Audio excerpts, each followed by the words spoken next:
ఆకు ఒక్కతో నువ్వొకటంటే పోక చెక్కతో నేరెండంటాన చందంగా అనేది భారతదేశపు ఆలోచన విధానం.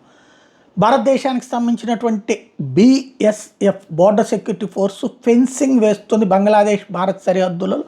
పెద్ద ఎత్తున బంగ్లాదేశ్ నుండి భారత్లోకి చొరబడుతున్నటువంటి వేళ ఆపేందుకోసం.